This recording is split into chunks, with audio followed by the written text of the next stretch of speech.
Hello, and welcome once again to The BBC, which is the Basement Book Club. we're reading Dragonfly and Amber. That one. Very Still. special guest here. Rachel. Yay! Hi. Our perpetual guest. Perpetual. So, we are still reading that book, slowly but surely. Chapters 15 through 18, so 15 to 19.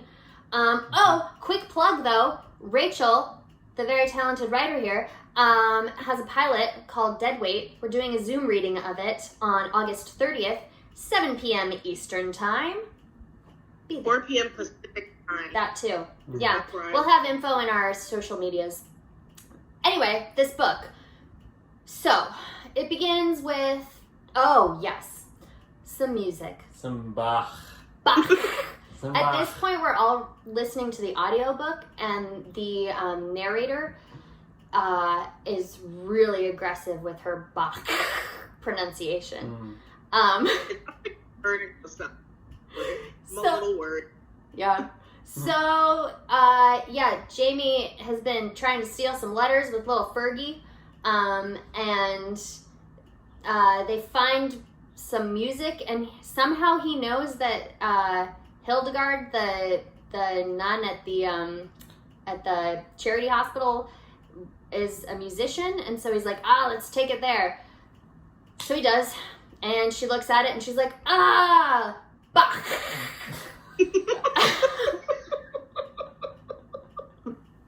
Yep. I mean, exactly. And they're like, it's a code. Look at all these changing key signatures. Ooh.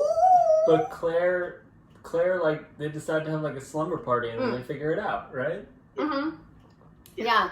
Slumber party at the charity hospital with the nuns. Sounds fun.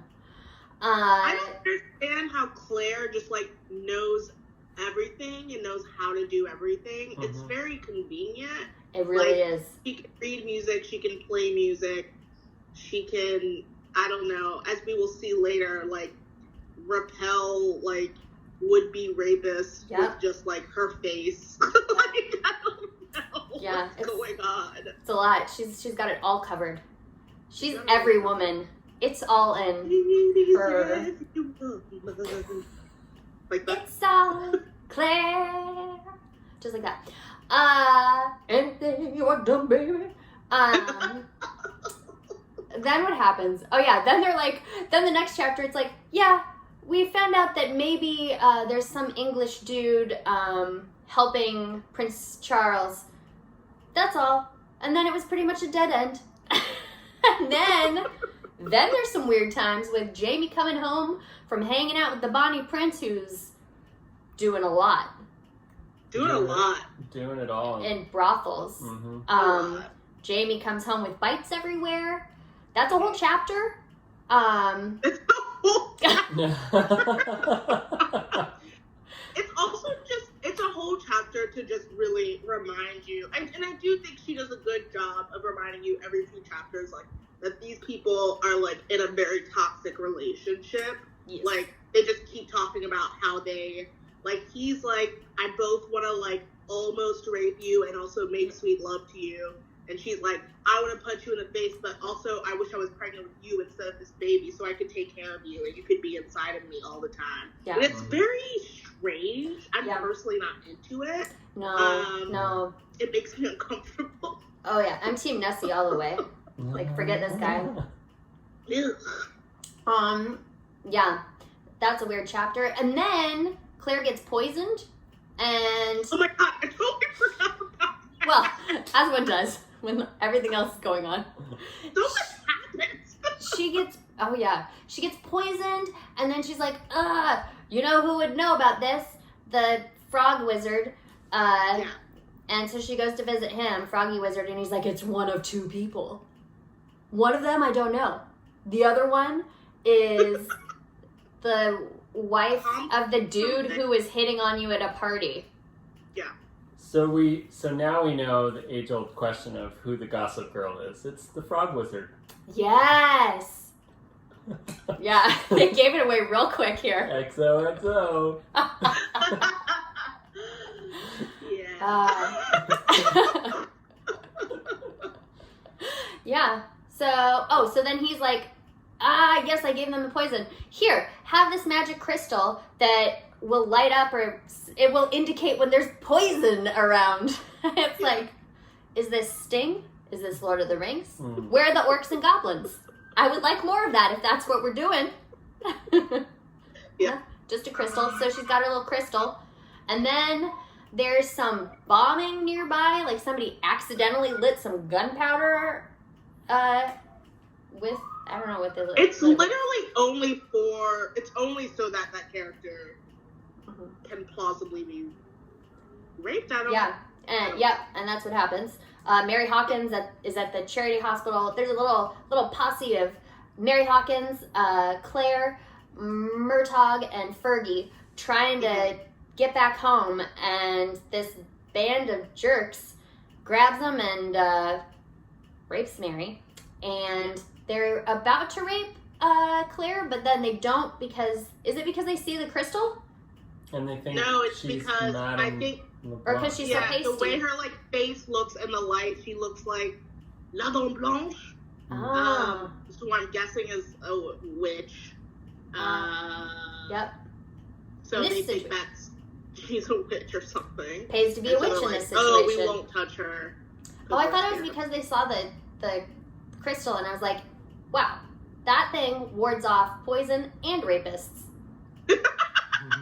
That's like, I mean, Sting's alright, but can't do that. Yeah, so that happens. That would be convenient, but I don't think that's what it is. Maybe I was just wishful thinking on my part. But then, not Rapey Randall, but I'm going to call him Creepy Randall, Rapey Randall's brother, because they're like, oh, he really likes Mary Hawkins, and so he's stalking her. Yeah, so he's been following her everywhere she goes, and it's like... That's not cool. That's not good either. No, thank you. Just jumping out of bushes looking. Literally jumping out of bushes. But, I mean, he happens to, swoop in and help them out. And then, of course, Jamie appears because he's always swooping in. Mm-hmm. Where did he come from? I don't know. He's just jumping around on rooftops. So they go back to... Everyone's just traveling by rooftop. Yeah. Just skirting rooftops all the time. Spider-Man. Again. Call back. Hey.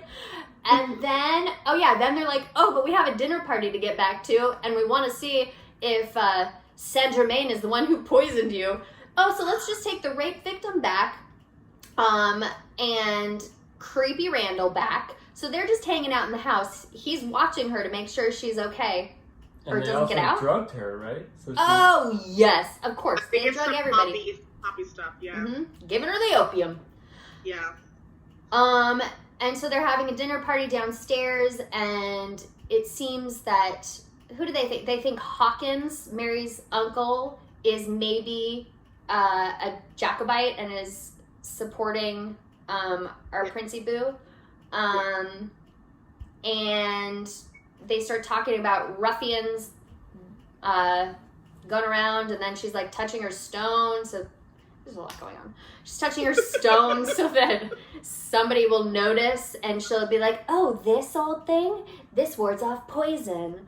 And so that they can see the reaction from Saint Germain, and apparently he does react, right? I don't remember now. No, I don't think he does. Oh, he doesn't? Never mind. Or he they doesn't. were like, the first time... Inconclusive? I don't know. Whatever. Wait, first time what? Yeah, and I think they were like trying to watch him for a reaction. I think Right. he doesn't didn't do any the first time, but then something else like triggered some. I think it was. Well, then Mary Hawkins comes down screaming and such. Yeah. And that's where that chapter ends. So best party of the season, Oh! according to all of the socialites. Is that what they say? Yeah, because everyone wanted to be there, or everyone was talking about how they were there, even though they weren't. Yeah. Really? Oh yeah. Wait, but you're farther ahead. Are you being for real, or is this your No, Gossip no. Girl? That's I'm not Mr. Frog Wizard. XOXO. But yes. You wish you were, though. You like the gossip. He does. Yeah. I mean, That was that's it. what happened. That's it. We'll read some more chapters at some point and talk about those Okay. too. Yeah. Slow but sure. Slow but sure. Bah! Until next time. Ciao.